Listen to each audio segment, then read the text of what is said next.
Ya, salam semua. Selamat datang kembali di Zoom Learning SMA Aduna ya. Kita kembali di hari Senin dan bersama kembali dengan Pastor Setio ya. Kita sapa dulu Pastor Setio yang selalu semangat di hari Senin. Ya, shalom Pastor.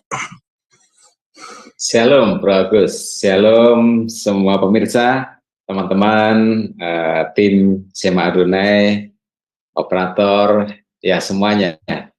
Apa kabarnya hari Senin ini? Kiranya hari Senin ini adalah hari yang terbaik bagi kita semua.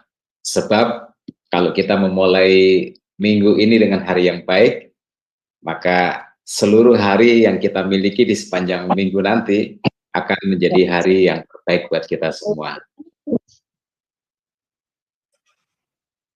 Ya, amin, Pastor. Ya, oke. Selanjutnya kita akan buka dengan doa ya dari Sister Aling. Silakan Sister Aling untuk membuka acara kita dengan doa. Ya, baik. Terima kasih Bro Agus. Mari Bapak Ibu sekalian, sebelum kita memulai kelas pembelajaran kita akan berdoa terlebih dahulu. Bapak kami yang di surga, terima kasih Bapak, syukur karena pada malam ini kembali kami diberi kesehatan dan juga kesempatan untuk kembali berkumpul dalam kelas SMA Adonai ini untuk kembali bersama-sama belajar tentang kebenaran firman-Mu. Ya Bapak, biarlah kiranya selalu ada penyertaan dan pimpinan-Mu bagi kelas pembelajaran kami saat ini. Dan berkatilah Bro Agus yang akan menjadi moderator di dalam kelas ini. Mampukan Bro Agus untuk bisa memimpin kelas pembelajaran ini dengan baik dan juga dengan lancar sampai selesai. Berkati juga para operator yang bekerja di belakang layar ya Tuhan. Mampukan kami dapat melakukan tugas dan kewajiban kami juga dengan baik dan juga dengan lancar dan bertanggung jawab. Berkati juga internet kami Tuhan, sehingga ketika pembelajaran kelas ini berlangsung, internet kami tidak mengalami kendala satupun, sehingga kami dapat belajar dengan baik dan dengan lancar. Dan berkati juga Pastor Tio yang akan menyampaikan kebenaran firman-Mu ya Tuhan. Urapi setiap perkataan dari Pastor, buka hati, berikan hikmat yang daripada-Mu Tuhan, sehingga Pastor Tio bisa menyampaikan kebenaran firman-Mu kepada kami semua dengan pemahaman yang benar, dan berikanlah juga bagi kami semua yang berada di dalam ruangan ini juga hikmat yang daripada-Mu. Bukalah hati dan pikiran kami Tuhan, sehingga kami juga mampu menerima kebenaran firman-Mu itu juga dengan pemahaman yang benar dan sesuai dengan kehendak hati-Mu Tuhan. Dan meteraikanlah kebenaran firman-Mu itu di dalam hati dan pikiran kami, dan mampukanlah firman itu menjadi rema di dalam diri kami Tuhan.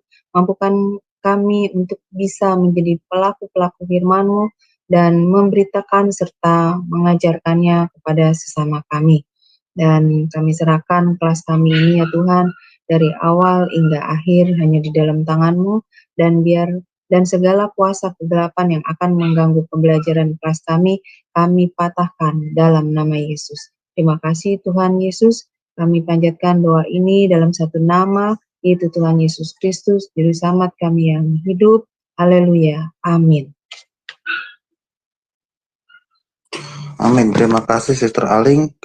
Kali ini temanya adalah apa yang akan kita bawa kepada Tuhan ya saat kita datang kepadanya.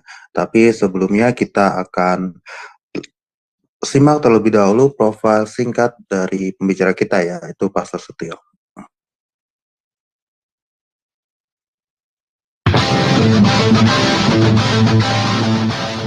Salam, kembali lagi di SMA Adonai. Dan kali ini kita akan memperkenalkan pembicara kita, yakni Bapak Pendeta Setio Nugroho. Dan berikut adalah profil singkat dari beliau. Saya dengan nama Setio Nugroho di kota Pahlawan, Surabaya pada tanggal 4 Agustus 1996. Riwayat pendidikan: Prata 1, Sarjana Teologi, Sekolah Tinggi Teologi Baptis Indonesia, Semarang. Prata 2, Magister Teologi STT Baptis Bandung. Prata 3, Teologi Dissensus Kristen Borneo, Alpha, Hipnoterapis PhD, Alpha, Superman, Alpha, Behavior Doctor, BBC. Pengalaman Wakil Ketua 1 Bidang Akademik SMP Baptis Bandung dari mulai tahun 2013 sampai tahun 2015. Gembala Sidang Gereja Baptis Indonesia Iman Bogor sampai sekarang. Karya tulis buku Khotbah Transformatif Peran Roh Kudus dalam Khotbah yang Mengubah Hidup. Dari Zoom Sema Adonai terus menyuarakan pengajaran firman Tuhan yang membangun iman. Para narasumber pengajar di Zoom Sema Adonai sangat kompeten dan profesional. Kami mengundang Anda bergabung bersama kami di Zoom Sema Adonai. Ya, demikianlah profil singkat dari beliau ya. Kita langsung ke beliaunya ya, yang akan membawakan tema pada malam hari ini. Silakan, Pastor. Ya, terima kasih, Bro Agus. Teman-teman sekalian, kita di topik apa yang kita bawa kepada Tuhan saat kita datang beribadah kepadanya. Ya, ini penting karena ternyata ibadah itu tidak selalu diterima oleh Tuhan, tidak selalu berkenan di hati Tuhan, dan juga ibadah nggak selalu memberi rasa damai, bahagia, sukacita. Kita tidak selalu atau tidak semua orang bisa pulang dengan membawa berkat setelah berjumpa dengan Tuhan. Nah, kenapa? Kita belajar dari pengalaman Kain dan Habil yang nasnya dicatat di dalam Kejadian pasal 4 ayat 1 sampai dengan ayat yang ke-8. Kejadian pasal 4 ayat 1 sampai dengan ayat yang ke-8. Saya bacakan untuk kita semua. Kain dan Habil, kemudian manusia itu bersetubuh dengan Hawa, istrinya, dan mengandunglah perempuan itu, lalu melahirkan Kain. Maka kata perempuan itu, aku telah mendapatkan seorang anak laki-laki dengan pertolongan Tuhan. Selanjutnya dilahirkannyalah Habil, adik Kain, dan Habil menjadi gembala kambing domba, Kain menjadi petani. Setelah beberapa waktu lamanya, maka Kain mempersembahkan sebagian dari hasil tanah itu kepada Tuhan sebagai korban persembahan. Habil juga mempersembahkan kurban persembahan dari anak sulung kambing dombanya, yakni lemak-lemaknya. Maka Tuhan mengindahkan Habil dan korban persembahannya itu. Tetapi Kain dan korban persembahannya tidak diindahkannya. Lalu hati Kain menjadi sangat panas dan mukanya muram. Firman Tuhan kepada Kain, mengapa hatimu panas dan mukamu muram? Maka apakah mukamu tidak akan berseri jika engkau berbuat baik? Tetapi jika engkau tidak berbuat baik, dosa sudah mengintip di depan pintu. Ia sangat menggoda engkau, tetapi engkau harus berkuasa atasnya. Kata Kain kepada Habil adiknya, marilah kita pergi ke padang. Ketika mereka ada di padang, tiba-tiba Kain memukul Habil adiknya itu, lalu membunuh dia. Nah, teman-teman sekalian, kisah ini kita familiar tentunya ya. Kebanyakan kita familiar, apalagi yang rajin mengikut sekolah minggu.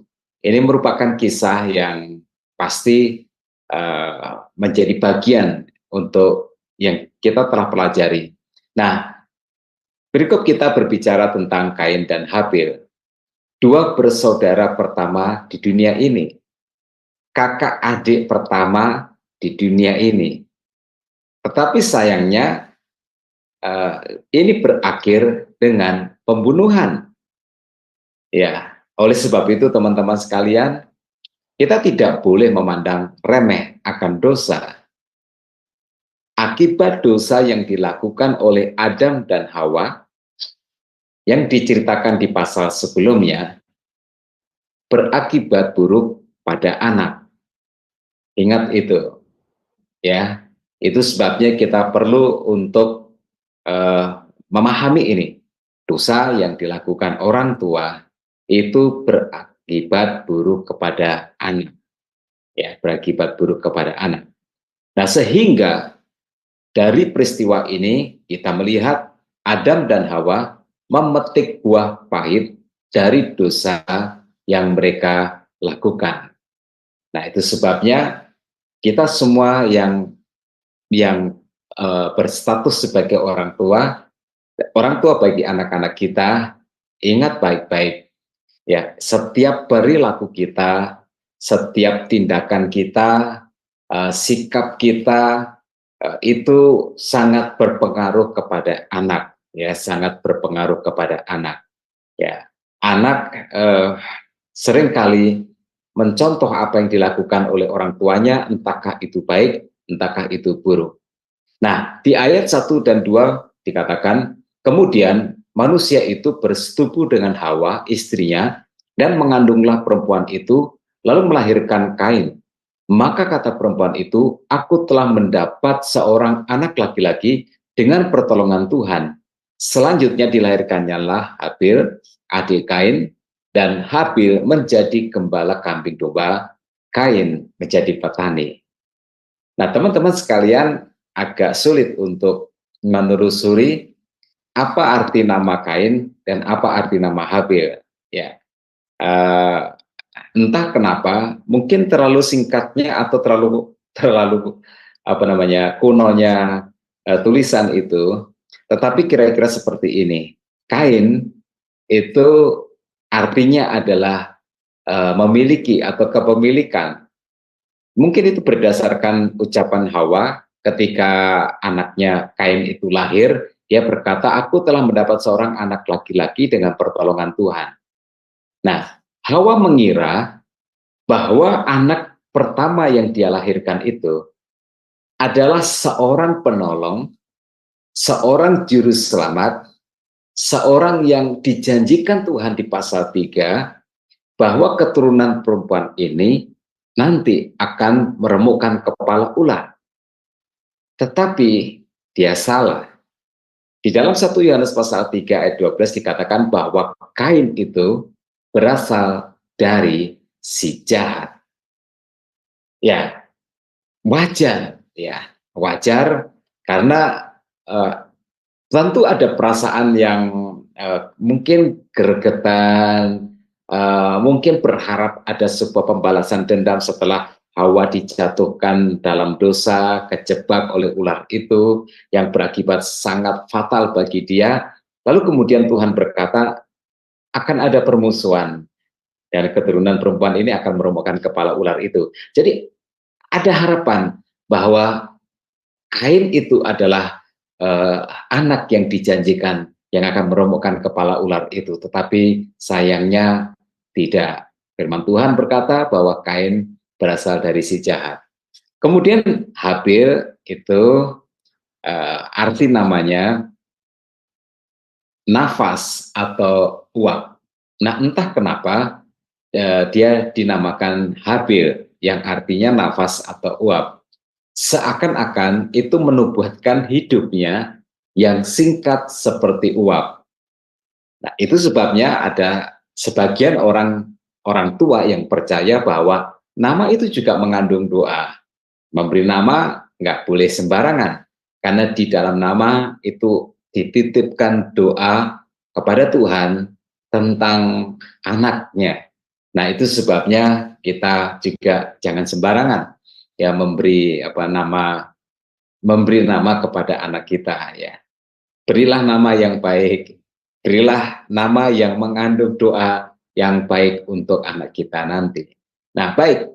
Sekarang di ayat yang ketiga sampai dengan ayat yang kelima dikatakan, setelah beberapa waktu lamanya, maka Kain mempersembahkan sebagian dari hasil tanah itu kepada Tuhan sebagai korban persembahan.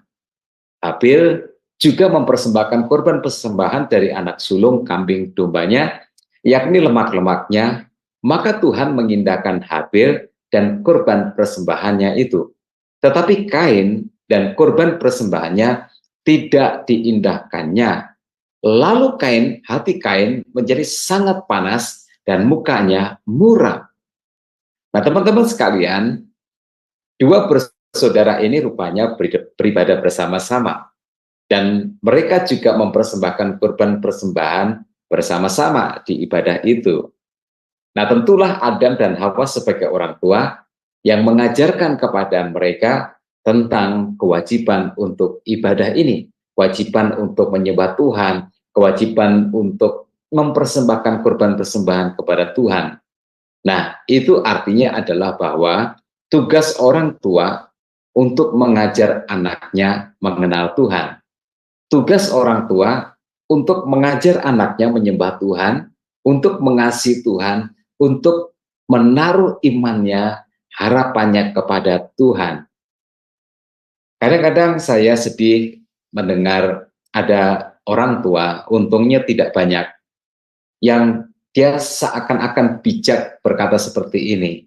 Saya orang tua yang demokratis, saya membebaskan anak saya mau beragama Kristen atau beragama yang lain, itu apa namanya, saya berikan kebebasan, saya demokratis, saya menganut Pancasila. Jadi dalam keluarga saya enggak semuanya Kristen, ada juga yang beragama lain dan kami rukun.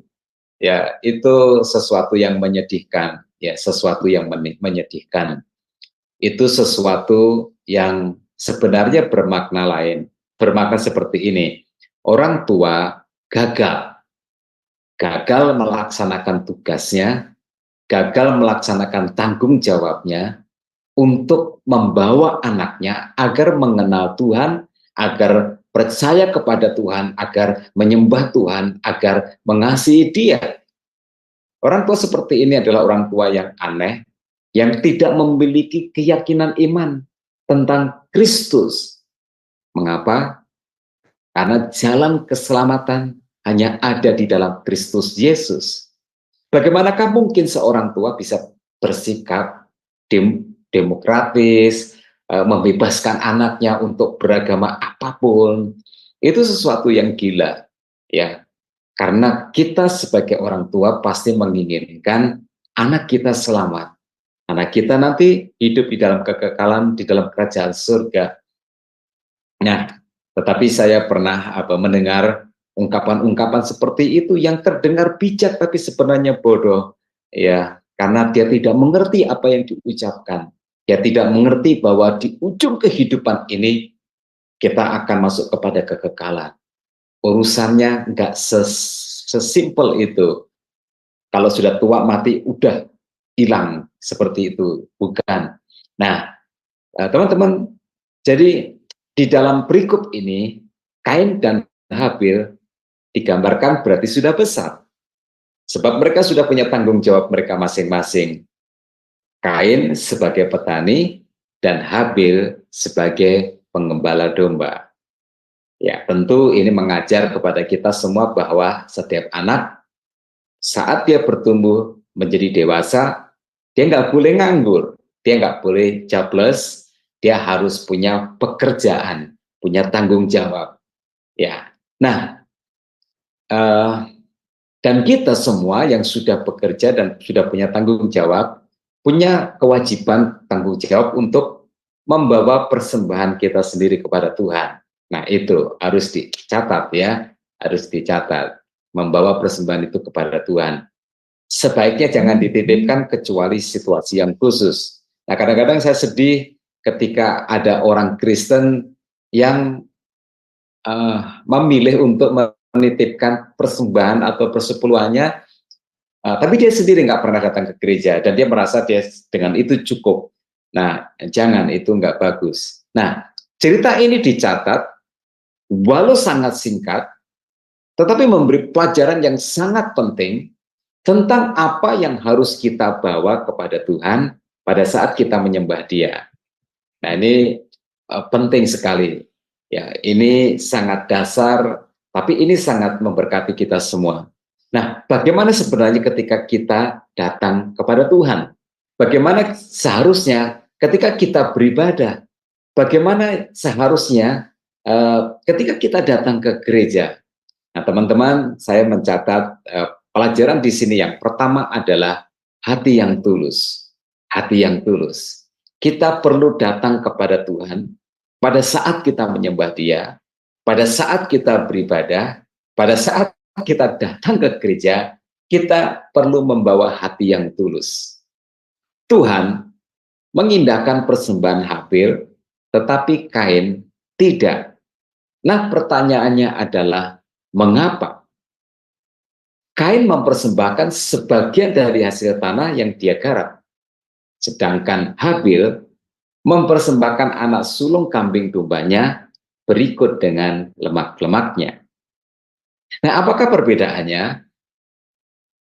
Melalui kalimat ini, Alkitab mau berkata seperti ini, Habil memberi persembahan yang terbaik.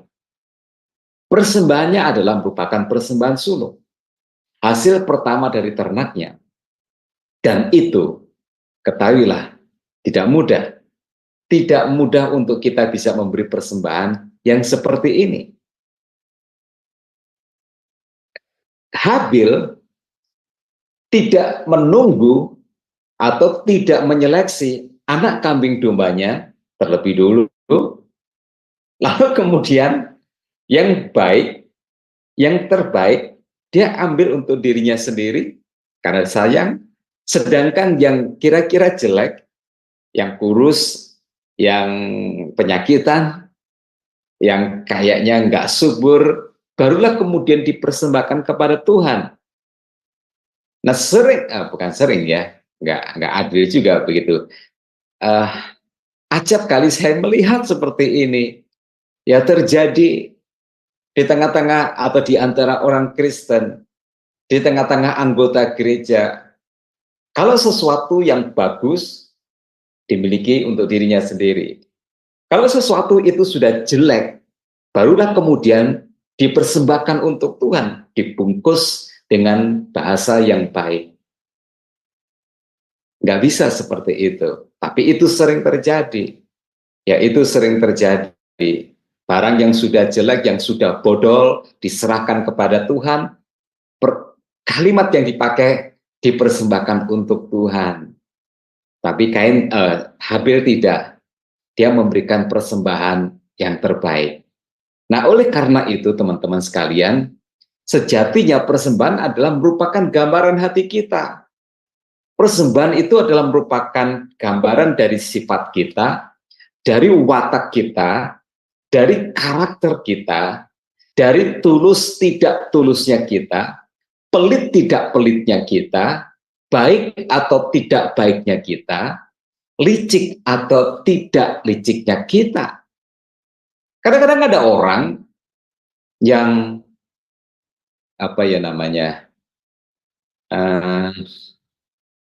ketika memberi persembahan itu dibuat sebegitu rupa sehingga terekspos. Padahal itu juga bukan persembahan yang terbaik yang diberikan. Ya, dulu ada orang yang dia bertugas jadi WL, dan ketika masuk kepada saat persembahan persepuluhan, dia lalu dengan kata-kata yang antusias dia berkata, ini bulan baru, saatnya kita untuk mengembalikan persepuluhan kita kepada Tuhan. Tapi dia nggak pernah memberikan persepuluhan itu. Jadi itu digunakan untuk membangun citra diri, seakan-akan dia baik, seakan-akan dia murah hati, seakan-akan dia mengasihi Tuhan, tetapi sebenarnya tidak. Nah, saya juga pernah sedih ketika ada sebuah orang tua, keluarga, ya dia punya lebih dari satu anak, lalu kemudian anak salah satu dari anaknya itu bermasalah sekali, bikin pusing kepala, suka berurusan dengan polisi, sementara anak-anak yang lainnya normal, ya masalah dengan narkoba dan lain sebagainya. Suatu hari dia telepon saya, dia bilang, pendeta, saya ingin anak saya ini daripada bikin pusing, lebih baik biar dia sekolah pendeta saja.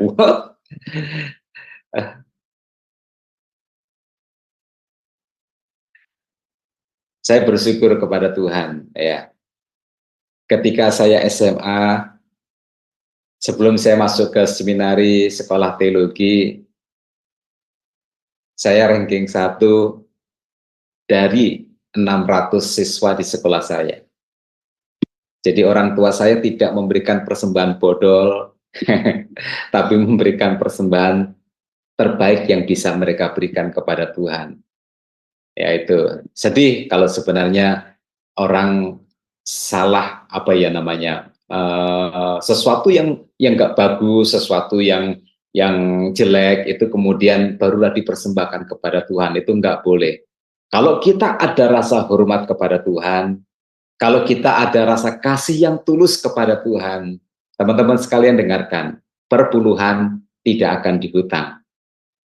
Yuk, berapa kali ini sering terjadi di antara orang-orang Kristen, di antara anggota gereja, di antara kita semua, yang kalau menyanyi seakan-akan kitalah yang paling cinta kepada Tuhan. Aku mau cinta Yesus selamanya, tapi perpuluhan sering dihutang.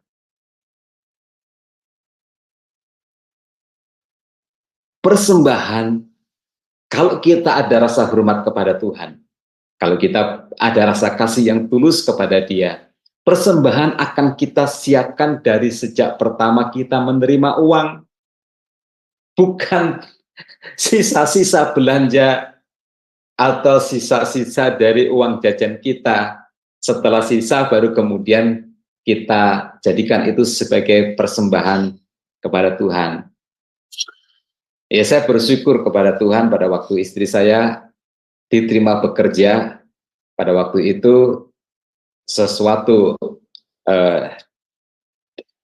dia buat di dalam hati dia. Dan dia bilang kepada saya, aku mau gaji 100% tahun pertama aku kerja itu untuk Tuhan. Dan itu tidak mudah. Itu tidak mudah tahun pertama loh. Bukan bulan pertama saya berikan buat Tuhan, tapi tahun pertama. Jadi dia bekerja tanpa menerima, tanpa bisa menikmati hasilnya karena dia sudah berkata seperti itu dan itu ditepati. Nah, oleh sebab itu saya biasanya nggak mau komentar banyak kalau ada orang ribut tentang persepuluhan, boleh nggak diserahkan ke bukan gerejanya dan lain sebagainya. No. Orang kalau pelit, kalau masih belum lahir baru, terus kamu terserah kamu mau ngomong apa saja, tapi intinya satu, bahwa kamu memang belum bertobat. Ya. Kamu nggak punya hati yang tulus. Kamu nggak punya rasa hormat kepada Tuhan, kamu nggak punya rasa kasih yang tulus kepada Dia. Haleluya. Nah, apakah sebenarnya rahasia untuk kita diberkati oleh Tuhan? Raja Salomo, orang yang sangat kaya di sepanjang zaman, berkata begini di Amsal pasal 3 ayat 9 dan 10. Muliakanlah Tuhan dengan hartamu dan dengan hasil pertama dari segala penghasilanmu. Maka lumbung-lumbungmu akan diisi penuh sampai melimpah-limpah dan bejana pemerahanmu akan meluap dengan air buah anggurnya. Nah, teman-teman sekalian, kita disuruh memuliakan Tuhan dengan harta kita. Kita disuruh memuliakan Tuhan dengan hasil pertama dari segala penghasilan kita. Nah, kata muliakanlah Tuhan dalam terjemahan lain dipakai kata hormatilah Tuhan. Jadi kita hormat atau tidak kepada Tuhan itu sebenarnya kelihatan dari persembahan kita dan cara kita mempersembahkannya. Oleh sebab itu kalau ada orang yang banyak menegosiasi tentang perpuluhan, tentang persembahan, sebenarnya cuma satu, bahwa engkau tidak memiliki rasa hormat dan kasih yang tulus kepada Tuhan. Kamu memperlakukan itu seakan-akan itu uang milikmu yang kamu dapatkan dengan hasil jeripayahmu tanpa keterlibatan Tuhan sama sekali dalam semua perkara itu. Teman-teman, jadi dengan persembahan seperti itu, kita mendapatkan gambaran bahwa Habil datang kepada Tuhan dengan cinta yang tulus kepadanya. Persembahan adalah merupakan ungkapan ketulusan hati kita. Persembahan adalah merupakan ungkapan rasa hormat kita kepada Tuhan, dan hasilnya apa? Ayat 4 bagian B berkata, maka Tuhan mengindahkan Habil dan korban persembahannya itu. Lihat, bukan hanya persembahannya yang diterima oleh Tuhan, tetapi juga orangnya, Habilnya. Nah, kalau kita mau Tuhan berkenan kepada kita, maka ibadah datanglah dengan hati yang tulus. Nah, sekarang bagaimana dengan Kain? Kita lihat Kain. Nah, sayangnya Kain tidak punya sikap yang sama.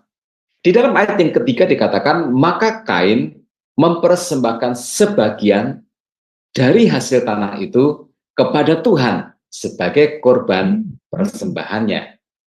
Kalimat yang dipakai biasa, tidak menggambarkan sebuah tindakan yang terbaik. Dan sebagai persembahan pertama dia hanya mempersembahkan sebagian saja. Dan hasilnya ayat yang kelima berkata, tetapi Kain dan korban persembahannya tidak diindahkannya. Pertanyaan saya adalah seperti ini. Ketika kita datang kepada Tuhan, hati yang seperti apa yang kita bawa kepada Dia? Hati yang tuluskah? Rasa hormatkah?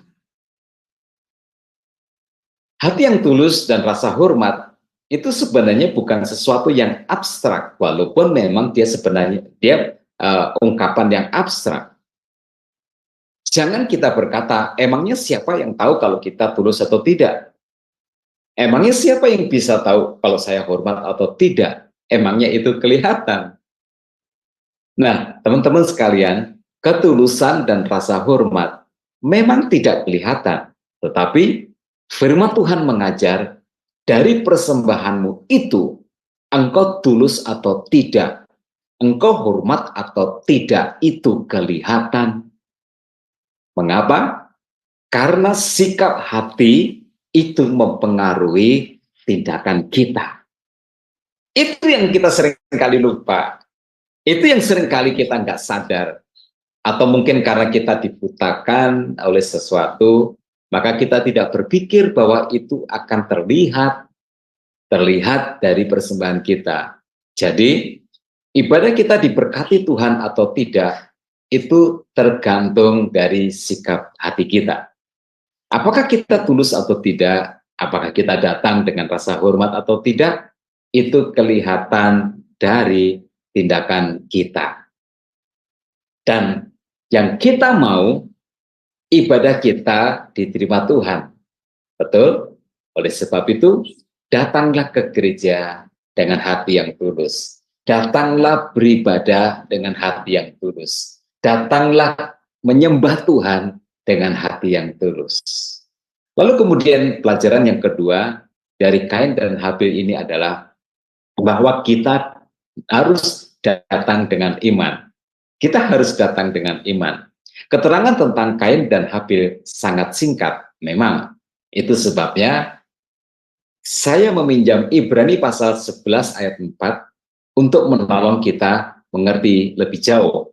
Ibrani 11 ayat 4 berkata, karena iman, Habil telah mempersembahkan kepada Allah korban yang lebih baik daripada korban Kain.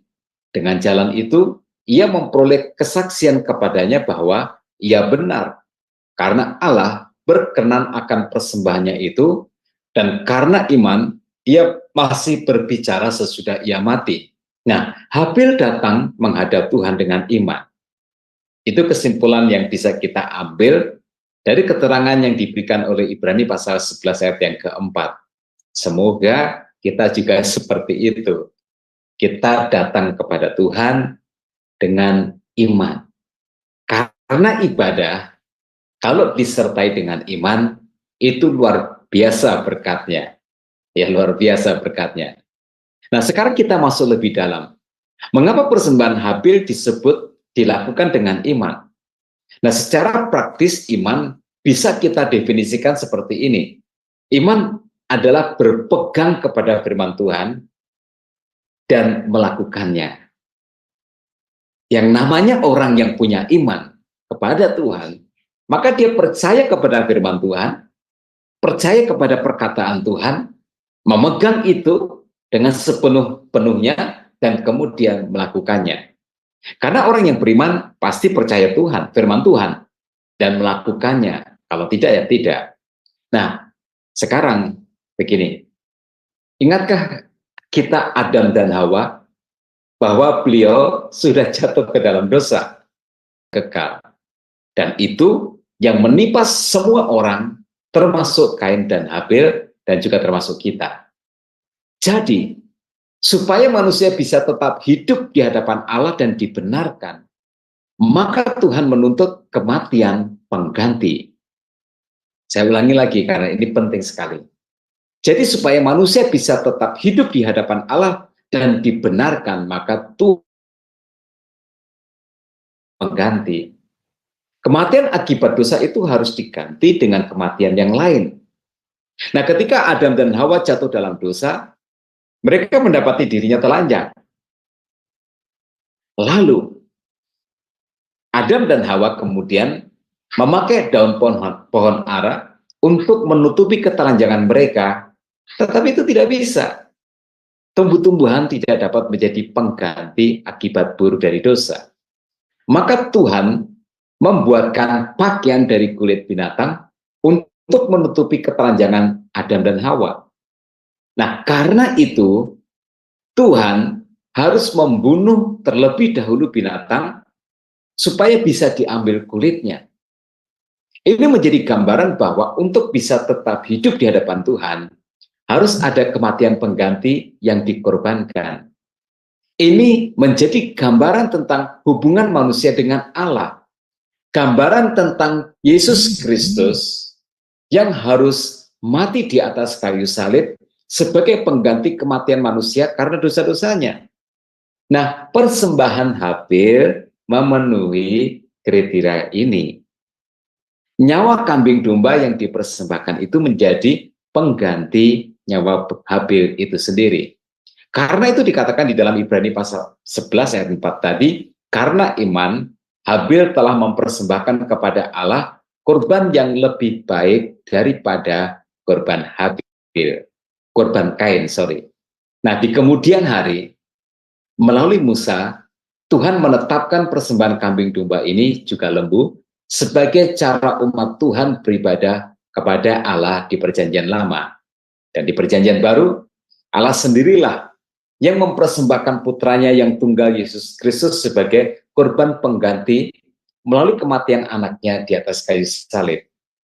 Jadi, kalau kita rangkum dan kita simpulkan, maka Habil datang kepada Tuhan dengan iman. Sekarang bagaimana dengan Kain? Di surat 1 Yohanes pasal 3 ayat 12 dikatakan seperti ini, 1 Yohanes 3 ayat 12.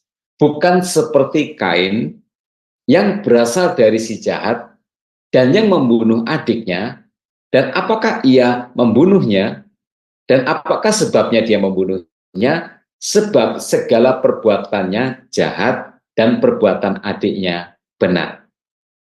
Nah, teman-teman, ini sesuatu yang sangat disayangkan. Apa itu? Tidak ada iman pada diri Kain. Sehingga ketika dia datang kepada Tuhan, bukan iman yang dia bawa kepada Tuhan, tetapi hati yang jahat. Bukan iman yang dia bawa pada saat dia menyembah Tuhan, tapi Kain membawa dosa. Oleh sebab itu, berhati-hatilah. Kalau kita datang ke gereja, tapi kita masih membenci orang lain. Kita datang ke gereja, kita masih suka iri hati, sirik kepada orang lain. Hati-hati. Hati-hati kalau kita tipe orang yang selesai ibadah, malah asik bergosip menjelekan orang lain. Ibadah bukannya datang dengan membawa iman, tetapi datang dengan membawa hati yang jahat, membawa dosa. Ibadah seperti itu, ibadah yang tidak akan diberkati oleh Tuhan. Nah, tapi bagaimana kalau kita tahu bahwa ibadah kita diberkati Tuhan atau tidak? Teman-teman sekalian, kita bisa melihatnya ini. Lihat apa yang dibawa pulang setelah ibadah. Tuhan mengindahkan Habil dan korban persembahannya. Kita yakin Habil pulang dengan hati damai dan hati sukacita, sebab Tuhan mengindahkan Habil dan juga korban persembahannya. Sedangkan Kain, apa yang dia bawa pulang? Ayat yang kelima berkata seperti ini. Tetapi Kain dan korban persembahannya tidak diindahkannya. Lalu hati Kain menjadi sangat panas dan mukanya muram. Kain pulang ibadah, tapi hatinya tidak damai. Nggak ada sukacita pada diri dia. Bahkan dikatakan hatinya sangat panas dan mukanya muram. Pulang-pulang bawaannya marah-marah. Pertanyaan saya, ada nggak yang seperti itu? Mengalami seperti ini. Jadi ibadah diberkati Tuhan atau tidak, itu tergantung siapa. Teman-teman, pelajaran kita mengatakan itu tergantung diri kita sendiri. Itu tergantung dari sikap hati kita. Itu tergantung dari tindakan kita. Karena itu, jangan menyalahkan musik. Habis musiknya sih nggak bagus. Zaman itu kan nggak ada musik. Siapa yang memainkan musik pada saat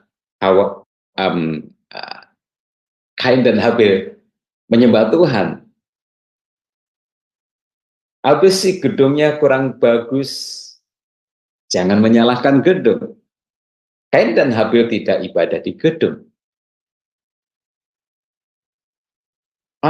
Saya nggak diberkati.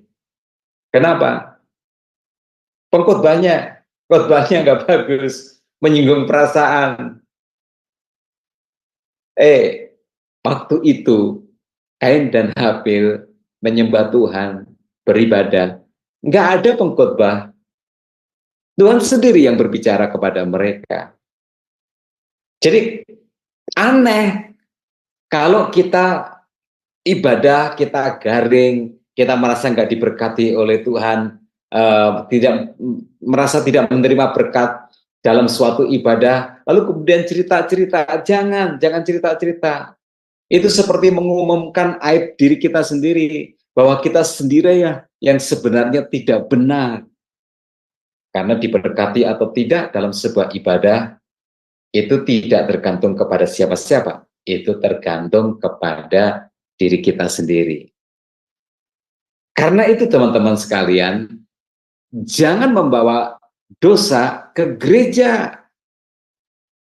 Jangan membawa hati yang jahat seperti Kain. Tapi datanglah dengan iman seperti Habil. Ibadah itu untuk bertemu dengan Tuhan. Dan karena itu sesuatu yang baik pasti terjadi. Itu namanya iman. Saya sedih di waktu yang lalu di kota saya. Lagi ibadah berantem. Lalu kemudian kacau di dalam gereja itu. Sebagian keluar. Lalu gerejanya itu dilempari batu oleh jemaatnya sendiri. Aneh, ya aneh. Kenapa bisa seperti itu? Di lingkungan badan pengurus daerah di tempat saya itu juga pernah terjadi seperti itu. Ya ribut di gereja, ya sampai katanya gebrak-gebrakan, sampai katanya ancam-mengancam satu dengan yang lainnya gitu. Alalah, kenapa seperti itu? Ibadah yang seharusnya menjadi berkat, tapi menjadi sebuah ajang perselisihan. Satu orang membenci orang yang lain, satu pihak menyerang pihak yang lain, dan lain sebagainya. Lalu ngapain kamu datang ke gereja kalau seperti itu? Ya, kita harus datang dengan iman. Kita harus datang dengan hati yang baik. Jangan membawa hati yang jahat seperti Kain. Tapi memang ada orang Kristen yang datang ke gereja dengan hati yang jahat seperti Kain. Jika tidak, nggak akan ada permusuhan satu orang Kristen dengan orang Kristen yang lain. Tapi bukankah itu menjadi cerita umum bahwa bisa saja satu Kristen dengan Kristen yang lain saling menyerang, saling mengancam. Datang dengan iman. Lalu kemudian pelajaran yang ketiga, teman-teman sekalian, datanglah dengan niat hati untuk menjadi pribadi yang lebih baik. Datanglah dengan niat untuk bertobat. Ya. Pelajaran yang ketiga yang kita bisa petik dari Kain dan Habil ini adalah ketika kita menyembah Tuhan, datang kepada Tuhan beribadah, datanglah dengan niat hati untuk menjadi pribadi yang lebih baik. Datang dengan niat untuk bertobat. Di ayat 6 dan 7 Tuhan menegur Kain. Firman Tuhan kepada Kain, mengapakah hatimu panas dan mukamu muram? Apakah mukamu tidak akan berseri jika engkau berbuat baik? Tetapi jika engkau tidak berbuat baik, dosa sudah mengintip di depan pintu, ia sangat menggoda engkau, tetapi engkau harus berkuasa atasnya. Nah teman-teman, Tuhan menegur Kain. Tuhan sendiri yang berkhotbah. Tuhan mengingatkan Kain, Kain, jika kamu tidak berdosa, dosa akan menguasai kamu. Kalau kamu tidak bertobat, hidupmu nggak akan baik. Kamu nanti akan dipakai buat cempal atau buat ngelap barang-barang kotor. Jadi dosa itu memang tidak langsung menguasai manusia. Awalnya cuma mengintip. Nah, itu namanya godaan. Karena itu Tuhan berkata kepada Kain, Kain, kamu tidak boleh kalah. Kamu tidak boleh kalah. Nah teman-teman, nah itu realitanya. Bahwa dunia ini, hidup kita ini dikelilingi oleh dosa. Yang mengintip, mencari sebuah kesempatan untuk menguasai kita atau menjatuhkan kita. Tetapi sayangnya adalah bahwa Kain tidak menerima teguran Tuhan. Sehingga di ayat 8 dikatakan, kata Kain kepada Habil adiknya, marilah kita pergi ke padang. Ketika mereka ada di padang, tiba-tiba Kain memukul Habil adiknya itu, lalu membunuh dia. Waktu masih kecil, sekolah minggu dan belum mengerti, teman-teman saya mungkin juga menyayangkan kenapa diajak Kain si Habil mau. Ya siapa yang nggak mau diajak ke padang? Mungkin mau diajak makan di restoran padang, mau makan nasi padang. Ketika Kain datang kepada Tuhan untuk beribadah, dia tidak datang dengan niatan hati untuk bertobat. Dia tidak datang dengan niatan untuk dibentuk, untuk dibangun, untuk dididik oleh firman Tuhan, supaya dia jadi pribadi yang lebih baik. Karena itu teman-teman, hati-hati dengan dosa. Hati-hati dengan dosa kesombongan. Hati-hati dengan dosa ketersinggungan. Hati-hati dengan dosa iri hati. Hati-hati dengan dosa kemarahan. Hati-hati dengan dosa dendam. Hati-hati dengan dosa membenci. Hati-hati dengan dosa kesempurnaan. Orang yang dikuasai dosa seperti ini, teman-teman, suka berantem. Seperti yang dilakukan oleh Kain. Ya, ajak adiknya itu pergi ke padang, lalu kemudian dibunuh di sana. Orang yang dikuasai dosa seperti ini suka berantem. Nggak hanya berantem di pasar-pasar, nggak hanya berantem di terminal-terminal, tapi juga di gereja dia berantem. Sesama Kristen diajak berantem. Sesama Kristen dimusuhi. sesama Kristen dijahati, sesama Kristen digosipi, sesama Kristen difitnahi, sesama Kristen dijelek-jelekan, sesama Kristen dicelakai, dan saya dengan orang-orang yang seperti ini.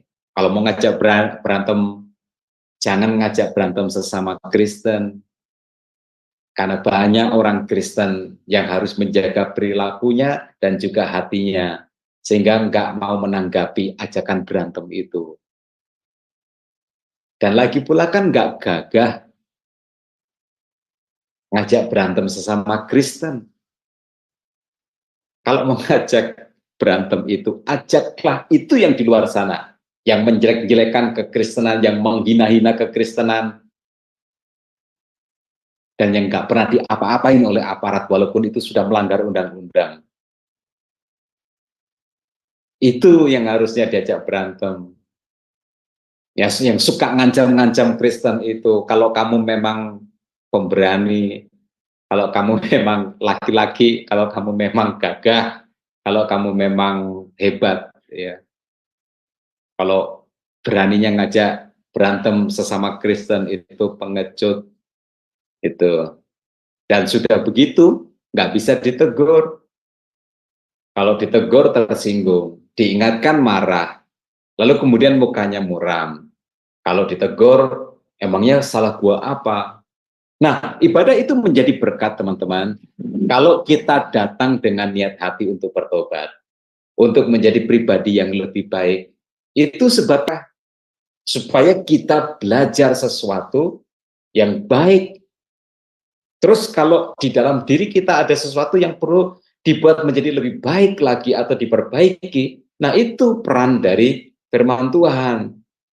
Jadi kalau ada orang ibadah nggak berubah-berubah, memang pada dasarnya dia tidak ingin berubah, nggak ada niatan untuk bertobat. Loh, kan saya udah bertobat percaya Tuhan Yesus. Iya, itu bertobat namanya percaya Tuhan Yesus. Tapi ingat bahwa kita belum sempurna. Ada sifat, perilaku, watak, tabiat, karakter, kebiasaan, atau sesuatu yang lain yang kita masih kurang, yang kita perlu diperbaiki, yang kita perlu dibangun. Nah, itu sebabnya fungsi firman Tuhan. Nah, teman-teman sekalian, jadi kalau ada orang ibadah nggak berubah-berubah, ya memang pada dasarnya dia nggak ada niatan untuk bertobat. Datang ke gereja seperti datang ke bioskop, bayar tiket, masuk ke ruangan, nonton, selesai pulang. Makanya kan ada istilah datang, duduk, diam, pulang. Suatu hari nanti, orang yang seperti itu akan jatuh ke dalam dosa yang lebih dalam lagi. Akhirnya, Kain membunuh adik kandungnya sendiri, adik satu-satunya. Nah, teman-teman mungkin pernah melihat ada orang Kristen yang berantem dengan orang Kristen lainnya, menjadi orang Kristen lainnya, padahal sama-sama anak Tuhan. Padahal kita ini sebenarnya keluarga rohani. Bapak kita sama, Tuhan kita sama, dan status kita di hadapan Tuhan juga sama. Kita semua tuh sama-sama anak-anak Tuhan. Ya. Dan kita nanti juga sesurga. Karena itu yuk, ketika kita bergereja dengan hati yang tulus. Kita bergereja dengan iman yang sesungguhnya. Kita bergereja dengan niatan hati untuk menjadi pribadi yang lebih baik. Sehingga dari waktu ke waktu kita bisa dibangun. Dan itu ibadah yang diterima Tuhan. Itu penyembahan yang diterima Tuhan. Itu ibadah yang Tuhan berkenan kepada kita semua. Kalau kita datang dengan membawa ketiga hal tadi, hati yang tulus, iman, dan juga niatan hati untuk menjadi pribadi yang lebih baik lagi. Demikian sharing saya pada malam hari ini. Saya kembalikan kepada Bro Agus sebagai moderator. Silakan Bro Agus. Ya, terima kasih Pastor Setia. Tapi memang banyak sekali ya Pastor Setia ya, peperangan yang sesama orang Kristen ini sendiri ya Pastor ya, yang nggak bisa dihindarkan gitu ya. Bahkan karena mungkin ego pribadi atau apa gitu ya, nggak ada yang berani apa namanya mengalah gitu ya Pastor ya. Sayangnya iya. Sayangnya iya. Kalau nggak salah, Sema Adonai itu kan muncul karena ada peperangan di sebelumnya. Ya ada apa ya, skisma lah gitu ya Pastor ya istilahnya. Oke. Ya, ya teman-teman, nanti bisa untuk saya angkat tangan ya kalau ada yang mau ditanyakan gitu ya. Oke Pastor, tadi kan ngomong soal Kain dan Habel ini Pastor. Ada juga gini Pastor, eh, yang menganggap ya Kain kan berhubungan dengan hal-hal yang jahat gitu kan. Tapi hal-hal yang jahat itu dihubungkan pada keturunan salah satu orang gitu loh Pastor, sama apa ya gitu kayak teologi untuk membenci gitu ya, kayak itu pun juga dipakai semacam antisemit juga memakai hal-hal yang seperti itu gitu loh Pastor.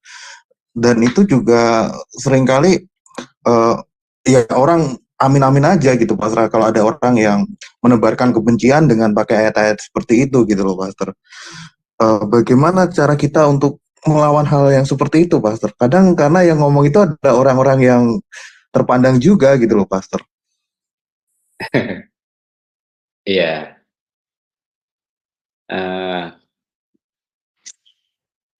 Itu sebabnya juga kenapa ada apa namanya Calvinism dan juga Armenian. Ya, ya itu apa namanya.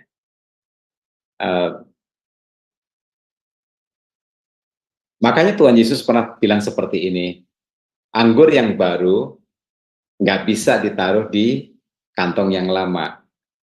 Kantongnya harus juga kantong yang baru, barulah anggur yang baru itu bisa disimpan di kantong yang baru itu tanpa ada masalah, ya tanpa ada masalah itu.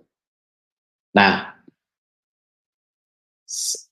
itu sesuatu yang memang harus. Itu sebabnya mengapa Tuhan Yesus berbicara tentang lahir baru. Ya, kalau kita tidak lahir baru, kita masih ada di hidup yang lama, ya. Lalu kemudian kita membaca Alkitab, maka hidup yang lama itu, hidup yang belum bertobat, hati yang masih jahat itu kemudian mengambil bagian tertentu yang sesuai dengan kejahatan dia, maka itu dijadikan sebagai sebuah pembenaran dari pikiran jahat yang dia miliki. Sehingga kemudian ada, ya kita sejarah memberikan contoh seperti misalkan yang tadi disebutkan Bro Agus, gerakan anti-Smith dan macam-macam lah seperti itu. Nah, ada orang-orang yang memang lucu seperti itu, menyedihkan sebenarnya. Ya, padahal Tuhan Yesus, padahal Alkitab dari Kejadian sampai Wahyu itu menunjukkan kepada kita bahwa Tuhan mengasihi semua orang. Tuhan mengasihi semua orang. Semua orang berdosa Tuhan kasihi tanpa pandang bulu, ya, tanpa pandang bulu, dan semua manusia diberi oleh Tuhan kesempatan untuk bertobat sampai nafas terakhir yang dia hembuskan itu. Kalau kita melihat di apa namanya silsilah Tuhan Yesus di Matius pasal 1 itu, bukankah di situ ada orang-orang lain dan juga ada orang-orang yang seyogianya jangan ada di situ deh namanya. Ya, seperti misalkan nama ini, nama nama Rahab misalnya. Iya. Rahab itu kita ketahui adalah seorang wanita yang berprofesi sebagai pelacur, ya. Tapi kan dia bertobat, iya. Tapi kan sebenarnya Tuhan bisa memilih wanita yang clear, yang bersih untuk diletakkan sebagai salah satu nama dari silsilah Tuhan Yesus. Tapi melalui itu semua Tuhan sebenarnya memberikan pesannya bahwa Dia mengasihi semua orang. Walaupun orang itu berbeda dengan kita, walaupun orang itu nggak sebangsa dengan kita, seperti Rahab itu, ya, bukan umat pilihan Allah, ya. Walaupun orang itu cara berdosanya nggak sama dengan kita. Makanya saya suka sekali dengan insiden yang diungkap oleh firman Tuhan. Seorang wanita yang kedapatan berbuat zina, lalu kemudian diarak, dibawa kepada Tuhan Yesus, dan menuntut agar wanita itu dilempari dengan batu sebagaimana diatur di dalam hukum Musa. Lalu Tuhan Yesus berkata seperti ini, baiklah, kalau itu tuntutan kalian, maka siapa yang paling tidak berdosa, hendaklah dia yang paling pertama melemparkan batu kepada wanita ini. Dan apa yang terjadi? Gak seorang pun melemparkan batu kepada wanita ini. Jadi itu artinya apa? Artinya adalah semua orang itu punya dosa. Nah, kalau semua orang punya dosa, mengapa orang-orang berdosa itu marah kepada wanita yang kedapatan berbuat zina itu? Nah, itulah. Karena cara berdosanya wanita itu tidak sama dengan cara berdosanya mereka. Nah, itu jahatnya kita. Jahatnya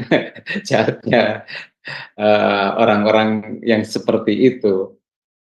Gitu. Sehingga akhirnya berantem satu Kristen dengan Kristen yang lain. Kadang-kadang perbedaan yang sedikit aja, yang nggak substantif, yang nggak signifikan itu dijadikan berantem gitu. Ya memang anggur yang baru itu nggak bisa di kantong yang lama. Ya. Orang-orang seperti itu kan lebih anggun apabila dia pergi ke pasar lalu ngajak berantem preman-preman yang ada di pasar itu daripada dia mencari orang Kristen lain diajak berantem. Gitu. Secara harafiah, Bro Agus, saya pernah diajak berantem sama orang. Pas kedudukan saya sebagai mahasiswa STT, coba bayangkan. Saya orang Surabaya, saya punya darah Madura, gitu. Mana ada kamus dalam hidup saya itu diajak berantem nolak. Enggak ada. Tapi saya takut dipecat. Sedangkan saya statusnya masih STT.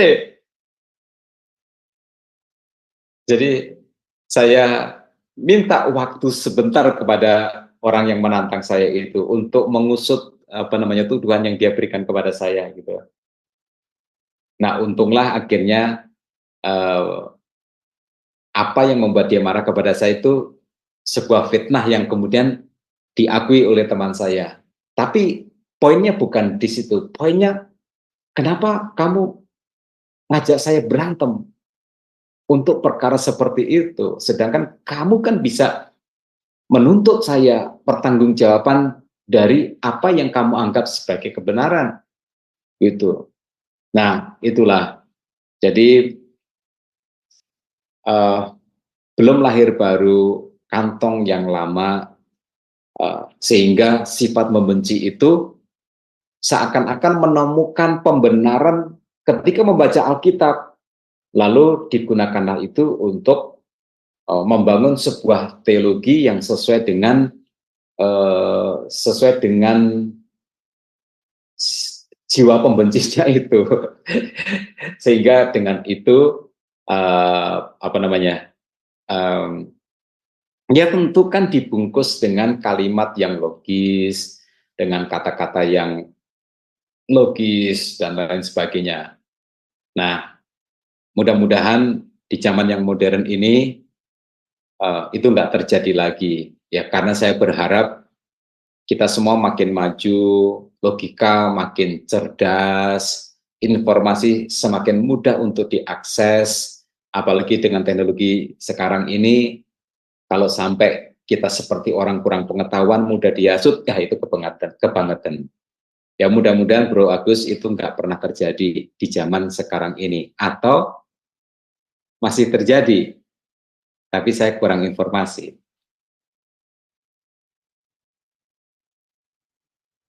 Silakan Bro Agus. Iya, nah, oke, kita jeda sebentar ya, karena ada informasi yang akan disampaikan oleh Sister Aling terkait dengan promosi acara di channel kita. Silakan Sister Aling. Iya, baik, terima kasih Bro Agus. Baik Bapak Ibu, saya akan bacakan acara channel Sema Adonai seminggu ke depan. Sebentar ya. Ya, baik, dimulai dengan besok, hari Selasa 30 Januari 2024, di jam 21:10 waktu Indonesia Barat, di Sema Adonai akan kembali ada kelas pembelajaran firman ya. Kali ini temanya adalah karakter dan karisma. Dan yang menjadi narasumbernya adalah Pak Pendeta Daniel Rufrisno, dan yang menjadi moderatornya adalah Ibu Aling, saya sendiri. Kemudian, di hari Rabu 31 Januari 2024, di jam 21:10 waktu Indonesia Barat, di Sema Adonai akan kembali ada kelas pembelajaran firman, dan kali ini temanya adalah lapar akan Allah. Dan yang menjadi narasumbernya seperti biasa, Ibu Pendeta DR Suryani Watimena MTH, dan moderatornya adalah Ibu Aling. Selanjutnya, di hari Kamis, tanggal 2 Februari 2024, di jam 21:10 waktu Indonesia Barat, di Sema Adonai akan kembali ada kelas pembelajaran firman. Kali ini mengenai materi konseling ya Bapak Ibu, dan temanya adalah emosi. Dan yang menjadi narasumbernya adalah Ibu Evangelis Desi Tansil MTH, dan moderatornya adalah Ibu Aling. Selanjutnya, nah ini adalah mengenai channel baru kami ya Bapak Ibu sekalian, yaitu Cahaya Firman. Jadi channel kami diganti ya namanya dengan channel Cahaya Firman. Jadi tolong subscribe channel YouTube baru kami, yaitu Cahaya Firman. Nah, contohnya ini seperti ini ya Bapak Ibu. Nah, ini Bapak Ibu bisa meng-add-nya ini dengan men-subscribe-nya ini dengan mengetik ini, @Cahaya Firman. Nah, seperti ini. Jadi nanti Bapak Ibu akan menemukan channel kami ini. Nah, dan untuk renungan pagi, Sema Adonai itu diadakan setiap hari, dari hari Senin sampai dengan Sabtu, dimulai dari jam 5:30 pagi, dan dilayani oleh hamba-hamba Tuhan yang sangat memberkati. Dan untuk renungan pagi Sema Adonai ini, hanya ada di channel Cahaya Firman ya Bapak Ibu. Demikian juga ibadah online kami, dan juga renungan pagi dari gembala kami yaitu Pak Daniel, yang diadakan di hari Jumat 1 kali dalam seminggu. Nah, itu hanya ada di channel Cahaya Firman. Jadi bagi Bapak Ibu sekalian yang belum mensubscribe channel Cahaya Firman dan men-share-nya, harap tolong mensubscribe dan men-share-nya kepada yang lain, sehingga sehingga lebih banyak lagi orang yang bisa mengikuti keseluruhan acara-acara dari Sema Adonai, dan juga membantu channel kami lebih berkembang dan menjadi berkat lagi bagi banyak orang. Terima kasih Bapak Ibu atas perhatiannya. Tuhan berkati.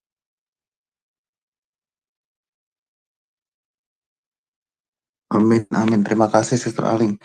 Ya, silakan teman-teman kalau ada yang mau bertanya bisa raise hand terlebih dahulu ya. Ya, ini Pastor. Bagaimana kita menyikapi orang-orang Kristen gitu ya, yang sebenarnya agak anti dengan teologi, begitu hal yang tolol gitu ya Pastor ya. Terus nganggap orang-orang yang belajar dengan teologi itu justru sebagai seorang yang seperti Parisi-Parisi abad sekarang gitu, bagaimana kita menghadapi orang-orang Kristen yang hanya modal percaya aja gitu loh, Pastor, tanpa menggunakan logika seperti itu, Pastor. Iya.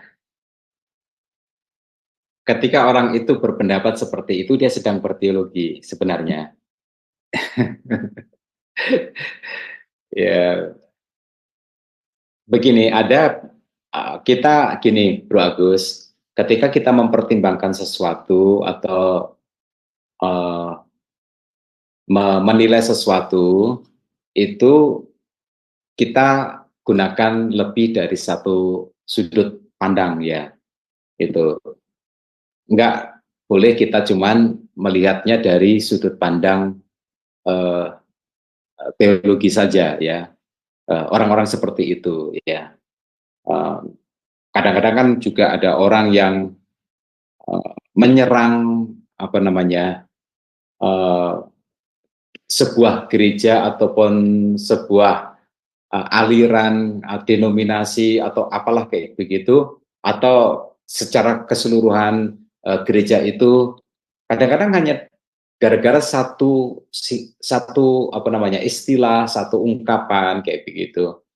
Itu dan sengaja dibuat komparasi yang nggak seimbang atau nggak adil kayak begitu. Kalau saya itu melihatnya sebagai strategi marketing ya, strategi marketing. Ketika seseorang punya sebuah jualan, hal yang dia lakukan adalah merebut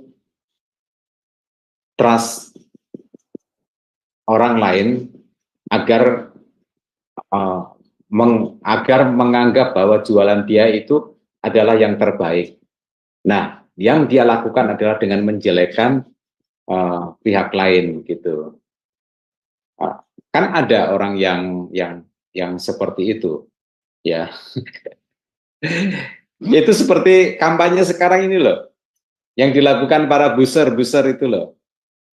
Ya, mereka tidak mengkampanyekan capres yang didukungnya, ini programnya, ini visi misinya, ini gitu. Tapi yang dilakukan adalah sibuk menjelekkan capres lawannya, gitu. Sehingga saya juga bingung sebenarnya. Kamu itu kok nggak membicarakan program visi misi dari capresmu supaya kami itu tahu capresmu itu punya program sebagus apa. Tapi kok kamu sibuk menjelekkan, membahas capres yang lain yang menjadi lawanmu dengan terus mencari kekurangannya, bahkan sesuatu yang apa ya namanya, yang nggak salah dipelintir menjadi itu seperti salah kayak begitu. Nah, itu apa bedanya perilaku dengan orang-orang seperti itu? Ya, nah, nggak ada yang namanya orang itu tidak berteologi. Orang yang berpendapat bahwa saya tidak mau teologi dalam kekristenan, dalam membaca Alkitab, dalam apa namanya bergereja, dalam mengikut Tuhan, itu sebenarnya dia sedang berteologi. Ya, sebenarnya dia sedang berteologi. Nah, cuman cara dia mempromosikan teologi dia adalah dengan cara menjelekkan teologi yang lain, supaya teologi dia seakan-akan yang terbaik, kayak begitu. Nah, itu sebenarnya cara yang tidak elegan, cara yang tidak terpelajar, cara yang apa namanya kampungan lah, seperti itu. Nah, jadi kalau orang mengerti, ya setiap orang itu seperti itu. Saya pernah kok apa namanya ada percakapan yang saya sesali dengan seorang hamba Tuhan senior yang tidak sedenominasi dengan saya. Ya, saya Protestan, beliau dari gereja yang beraliran Pentakosta. Waktu itu ngomongin tentang Roh Kudus, ya, nyinggung-nyinggung. Saya waktu itu mereferensi bukunya Billy Graham ya. Kalau baptis itu termasuk membaca bukunya Billy Graham tentang Roh Kudus, siapakah Roh Kudus itu. Lalu dia bilang begini, dia bilang, itu kan doktrin begitu. Kita jangan mengikuti doktrin begitu. Bingung saya kalau orang bilang kita jangan mengikuti doktrin. Terus mengikuti apa? Mengikuti ini ya. Itu doktrinmu. Itu doktrinmu. Kamu itu sedang berdoktrin ketika kamu bilang kamu jangan ikutin doktrin. Itu. Nah, itu memang doktrin kamu seperti itu. Enggak mungkin orang itu tidak mempunyai doktrin, itu enggak mungkin. Cuman yang kamu maksudkan adalah saya tidak suka dengan doktrin kamu karena saya punya doktrin saya sendiri, kayak kan begitu. Nah, kita tentu harus mengerti kepada jebakan-jebakan kalimat seperti ini. Itu kan sebenarnya jebakan kalimat. Itu ya. Enak aja. Saya pernah lagi jalan-jalan di supermarket, kemudian didatangin orang, disuruh ke gerejanya dia. Saya tanya, kenapa saya harus ke gereja kamu? Nanti bisa ibadah. Memangnya di gereja saya nggak ibadah gitu. Nanti bisa belajar firman Tuhan. Memangnya di gereja saya nggak belajar firman Tuhan. Saya terus tanya aja terus begitu. Saya tanya terus begitu. Akhirnya dia bilang, nanti bisa tanya kepada pemimpin kami begitu. Nah, maksudnya itu apa ya namanya? Orang-orang seperti itu mengira diri cerdas ketika dia bilang dia tidak suka teologi, dia tidak mau belajar teologi, dan macam-macam lah kayak gitu. Lalu kamu apa dong? Ya, kita semua itu berteologi dengan cara kita masing-masing. Cuma ada yang terdidik, akademik, dalam standar tertentu. Ada yang lawaran gitu, lawaran apa bahasa Indonesianya itu, yang nggak pakai pendidikan, yang asal menggunakan pikiran, wawasan sendiri. Ya lah, kalau wawasannya luas ya nggak apa-apa, kalau standarnya tinggi ya nggak apa-apa. Tapi kalau tanpa itu bagaimana? Ya, tanpa itu bagaimana? Saya ambil sebuah contoh ya, Bro Agus. Saya berkunjung ke sebuah oma-oma gitu. Saya mendapat 2 kali lah mendapat kata-kata yang nggak pas gitu. Pak, saya pendeta, saya orangnya tidak mau percaya begitu saja, walaupun pendeta yang bilang begitu. Maksudnya tentang Alkitab ya, tentang kekristenan gitu. Saya punya pendapat sendiri, kecuali penjelasan pendeta itu bisa saya terima, saya masuk akal gitu. Saya mau bagaimana gitu ya. Saya buat analoginya. Beliau sukunya Batak ya, saya Jawa. Mungkin nggak saya berkata seperti ini, Opung, kalau Opung mengajar saya, ngasih tahu saya tentang tradisi Batak, aturan-aturan Batak, saya tidak akan percaya. Saya tidak akan begitu saja menerimanya. Saya nggak akan percaya. Saya punya pandangan saya sendiri. Kan ya nggak mungkin. Nggak mungkin. Si Opung pasti jauh lebih mengerti, lebih paham daripada saya. Karena beliau orang Batak, saya orang Jawa. Sebelajar-belajarnya saya tentang kebatakan, pasti beliau lebih paham. Nah, kadang orang nggak bisa menempatkan dirinya. Itu kalau begitu, itu namanya soalnya adab bukan soal bukan soal teologi, bukan soal apa, itu namanya adab. Kalau saya orang Jawa menganggap lebih pintar tentang hal Batak dari kepada orang Batak itu sendiri, nggak mungkin dong. Itu kan berarti namanya saya nggak bisa melihat diri saya seperti apa, orang lain seperti apa gitu. Selalu menganggap diri saya lebih pandai daripada semua orang. Itu kan seperti itu. Nah, oleh sebab itu, Bro Agus, makanya ada yang namanya pelajaran mata kuliah psikologi agama. Jadi kadang-kadang pendekatan kita itu kepada orang itu dari sudut itu psikologinya, sebab yang berpendapat itu adalah orangnya, kejiwaannya, kepribadiannya, karakternya, wataknya, sifatnya. Jadi kita kadang-kadang nggak harus kita membahas teologi dia. Itu kalau saya ya, nggak harus kita membahas teologi dia. Orang itu punya sesuatu masalah, ya terlalu sombongkah, terlalu butakah, nggak bisa melihat dirinya sendiri, nggak bisa melihat orang lain itu sedalam apa, orang itu setinggi apa, orang itu ya seperti itulah Bro Agus. Jadi itu kalau menurut saya masalah karakter, masalah adab ya. Satu lagi sebuah analogi contoh, itu benar-benar terjadi. Saya kan dulu pelatih paduan suara. Saya bisa suara 1, suara 2, suara 3, suara 4, karena kan saya harus memberi contoh kepada anggota paduan suara. Ini suara 1-nya, ini suara 2-nya, ini suara 3-nya, ini suara 4-nya gitu. Kan saya mesti melatih kayak begitu. Suatu hari, saya itu disalahkan dan diajari nyanyi. Nah, yang ngajarin nyanyi itu siapa?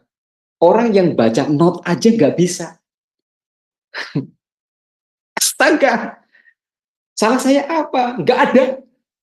Kamunya yang buta. Kamunya yang nggak bisa menempatkan diri. Kamunya yang mengira bahwa kamu itu hebat sehingga orang lain di bawah kamu. Saya tes langsung dia baca not, Bro Agus. Dan dia nggak bisa. Saya marahin dia. Baca not aja nggak bisa, kamu mau ngajarin saya. Yang saya adalah pelatih paduan suara. Nah, hal-hal semacam itu bukan tentang musik, tapi tentang karakter dari orang itu. Nah, jadi kalau kita seperti itu, kita menilai orang sekarang. Yuk, kita menggunakan pendekatan psikologi agama, jangan mengadakan pendekatan. Kenapa berdebat teologis dengan orang yang tidak mengerti teologi? Itu maksud saya seperti itu. Nggak usah ditanggapin ya. Tapi lihatlah dia dari sisinya itu. Oh, orang ini punya masalah psikologis. Ya sama seperti si Opung itu. Saya mendekati dengan pendekatan psikologi. Anda punya masalah yang berat, saya bisa memahami. Kamu ngomong apapun juga menyerang saya, apapun juga, saya nggak akan marah. Karena hidup saya tidak semenderita kamu. Gitu. Yaitu ada yang angkat tangan. Iya, silakan Sister Aling. Iya, terima kasih Bro Agus. Pastor, aku mau menanyakan ini. Tadi kan Pastor menjabarkan bahwa jika kita tidak diberkati oleh Tuhan, itu karena salah dari ibadah kita sendiri ya, Pastor, seperti itu ya. Nah, apakah itu berlaku juga, Pastor, pada doa-doa kita yang kita panjatkan, Pastor? Maksudnya ya sikap hidup perbuatan kita itu terpengaruh pada doa-doa kita juga kah? Makanya ada doa yang nggak dijawab gitu, Pastor. Apa gimana ya? Silakan Pastor ya. Terima kasih. Ya. Haleluya. Ingatkah kita kepada perkataan Tuhan Yesus, bila kamu berdoa, lalu di dalam hatimu kamu ingat kamu punya masalah dengan saudaramu, Iya, Pastor. ya selesaikan dulu, berdamai dulu, ya supaya doamu didengar oleh Tuhan. Itu. Jadi memang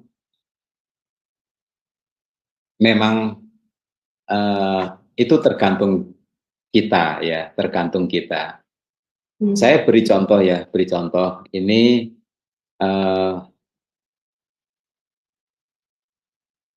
apa ya namanya? Saya punya anggota gereja, ingat gereja saya adalah gereja Baptis Protestan ya. Saya punya jemaah anggota gereja yang kemudian dia pindah ke Semarang. Di Semarang dia menikah akhirnya dan dia apa ya namanya kesengsem. Dia itu terpincut dengan hal-hal karismatik dan dia sering kali ibadah di gerejanya Pendeta Petrus Agung itu di mana ya? GSKI ya, GJKI ya, itu yang apa namanya seperti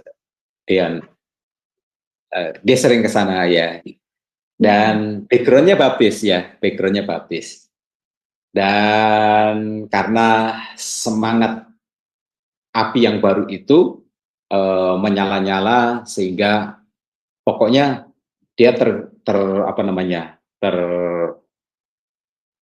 termotivasi apa ya dengan hal-hal karismatik. Nah, tentu sebagai orang yang demikian dia ingin bahasa roh sebab orang lain juga berbahasa roh ya di kelompok karismatiknya itu. Jadi dia berdoa, nggak dapat. Dia berpuasa supaya dapat bahasa roh, karena kalau enggak bahasa roh enggak jos ya, enggak elit gitu, enggak sah gitu. Tapi enggak dapat. Astaga, dia berjuang, dia enggak dapat. Entah kenapa apa yang terjadi, saya enggak mengerti. Nah, itu berlangsung sangat lama ya, dan dia berpendapat gereja baptis itu nggak ada Roh Kudus ya gitu. Ya nggak apa-apa ya. Suatu kali dia balik ke Kota Bogor, kemudian pas itu ibadah tutup tahun ya. Kami biasanya kalau ibadah tutup tahun itu memang beda ya, nyantai banget, suasananya itu santai, nyanyiannya, pujiannya, penyembahnya itu santai banget. Dan tahu nggak apa yang terjadi? Tiba-tiba orang itu berbahasa roh untuk pertama kalinya di mana? Di gereja baptis. Dan nggak bisa berhenti. Antara senang luar biasa, apa yang selama ini diminta kepada Tuhan, akhirnya Tuhan berikan, tapi kok terjadinya di gereja baptis.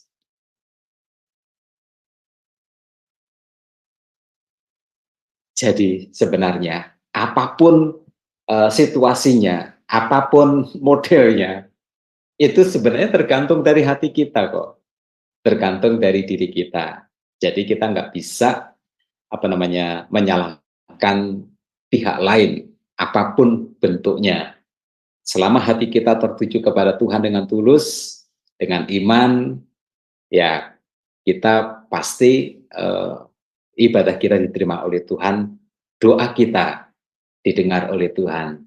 Itu. Jadi itu keyakinan yang saya miliki dan apa yang saya ambil dari kisah Kain dan Habil ini.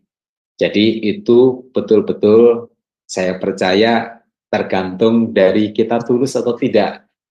Ya, kita datang dengan iman atau tidak, dan kita memang mau dibangun oleh Tuhan atau tidak melalui ibadah itu. Demikian Bu Aling. Mudah-mudahan menjawab.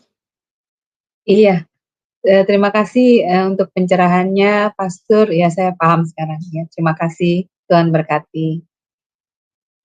Amin. Ya, tadi Pastor ya, terima kasih Sterling atas partisipasinya.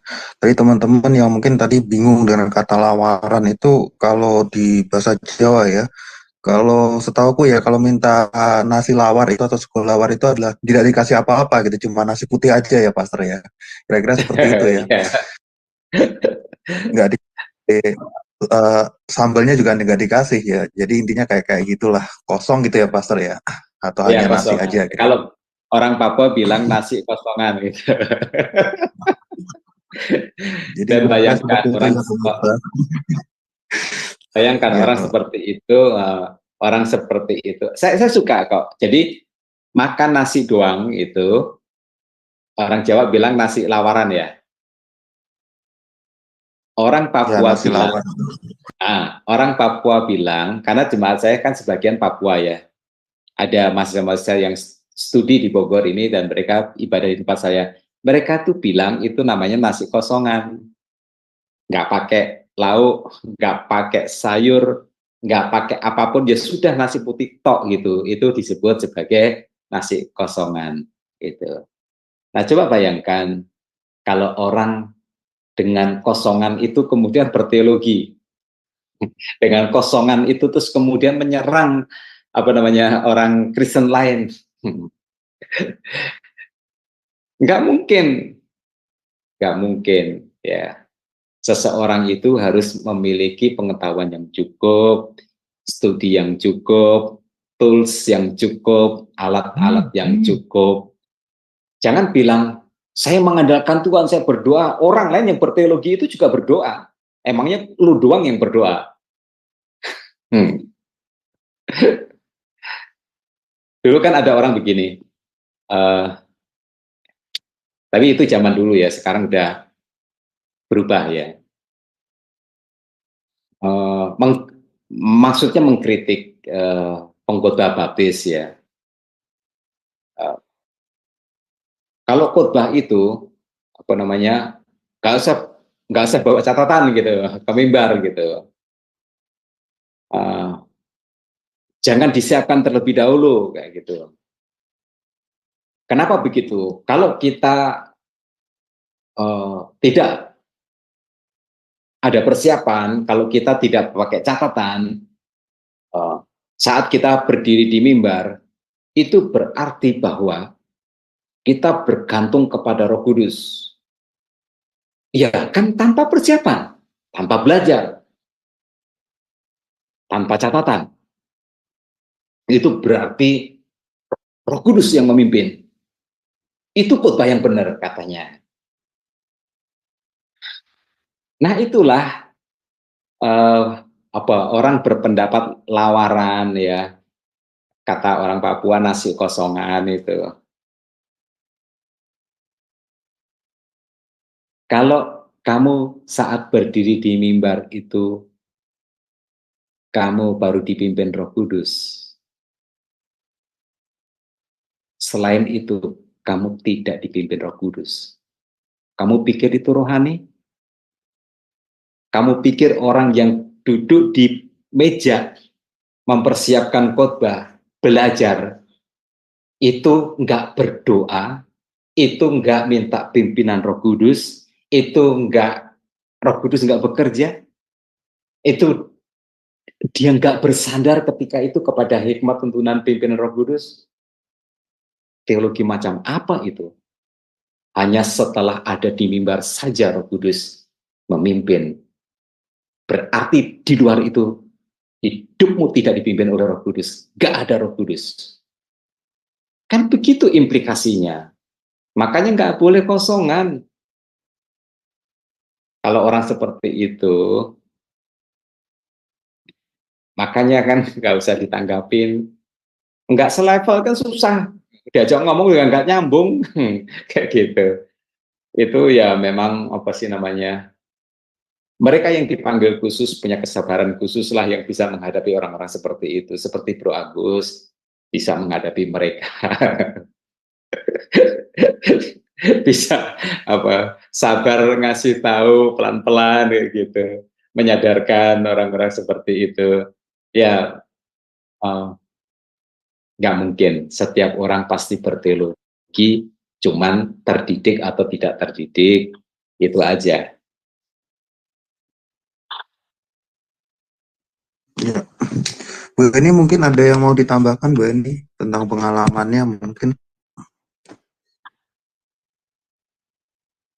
Oke, nampaknya Bu Eni. Iya, saya sibuk kerja, nggak ada apa-apa. Bagus sekali, Pastor. Thank you so much. Kita diajar sama Pastor ini bagus banget, Pastor. Thank you. Ya, silakan, Bro Agus. Ya, karena nggak ada lagi, mungkin Pastor bisa kasih konklusi dan doa. Silakan. Baik, ya. Terima kasih teman-teman sekalian. Waktu memang sudah malam dan semakin malam, tetapi ini kesimpulannya. Ketika kita datang kepada Tuhan, ketika kita datang menyembah kepadanya, ketika kita beribadah, nggak selalu tindakan itu diterima oleh Tuhan.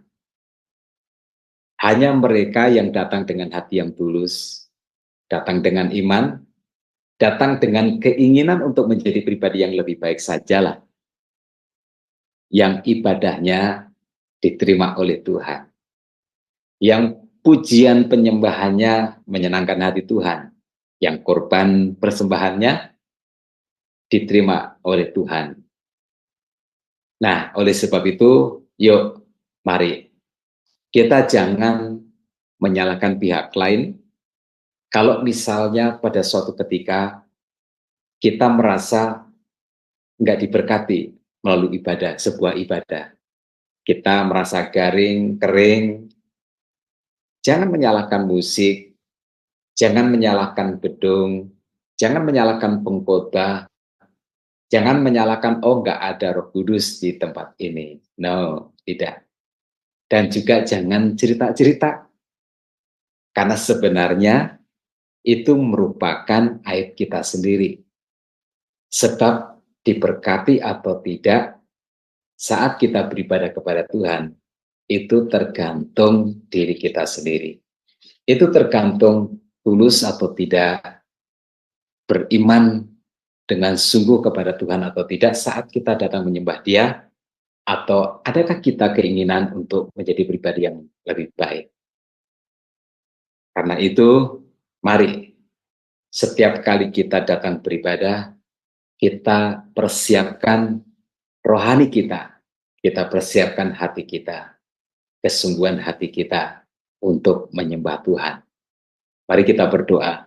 Bapa Surgawi, terima kasih Tuhan, kami bersyukur bahwa Engkau memberikan kepada kami sebuah pelajaran penting. Sering Tuhan, kami tidak menyadari ataupun tidak mengerti mengapa sesuatu ibadah yang kami jalani tidak membawa berkat bagi kami. Kadang kami merasa kering dan kosong. Kadang hati kami masih tetap gusar tentang sesuatu hal. Kami nggak merasakan damai, sukacita. Kami nggak merasakan sebuah pemulihan yang daripada Tuhan. Tetapi hari ini kami belajar bahwa itu tergantung dari diri kami sendiri. Apakah kami datang dengan hati yang tulus, datang dengan iman, dengan niatan hati untuk menjadi pribadi yang lebih baik. Sehingga setiap pengajaran firman-Mu Tuhan akan kami terima dengan syukur dan mencari-cari di dalam diri kami sesuatu yang kurang untuk diperbaiki, supaya kami semakin didewasakan dan semakin disempurnakan.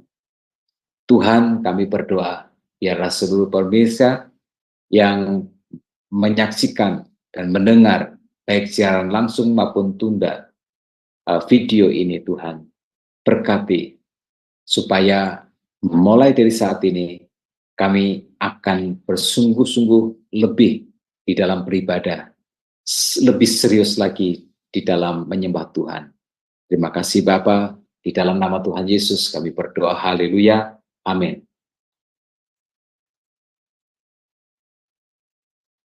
Amin, amin. Terima kasih Pastor Setio atas materi yang telah disampaikannya.